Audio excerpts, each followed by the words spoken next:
আপনি কি ট্রেডিং এর নামে জুয়া খেলতেছেন? আপনি কি একজন প্রফেশনাল ট্রেডার হতে পারবেন? আমি বলবো ভাই, আপনি একজন প্রফেশনাল ট্রেডার জিন্দেগিতেও হতে পারবেন না। আপনার দ্বারা ফরেক্স ট্রেডিং সম্ভব না ভাই।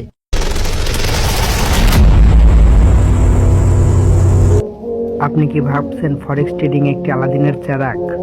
আজকে $1000 ইনভেস্ট করবেন আর কালকে আইফোন নিয়ে ঘুরবেন? যদি আপনার চিন্তা ভাবনা ভাই এমনটা হয়ে থাকে ভাই, এখনই ভাই আমার চ্যানেলটাকে আনসাবস্ক্রাইব করে আপনি চলে যেতে পারেন।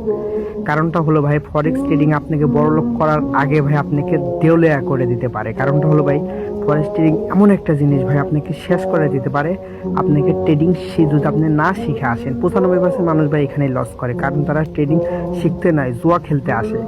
আমি এখানে আপনাকে কোটিপতি বানানোর স্বপ্ন দেখাতে আসিনি। আমি এসেছি সেই কঠিন পথটাকে দেখাতে, যেখানে পা দিলে আপনি টিকে থাকতে পারবেন। আপনি কি সেই 5% মানুষের দলে থাকতে চান যারা ধৈর্য ধরে শিখতে রাজি? তবে ভিডিওটাকে শেষ পর্যন্ত দেখবেন ভাই। আপনাদের অনুরোধ হলো ভাই, আপনি ভিডিওটাকে শেষ পর্যন্ত দেখবেন।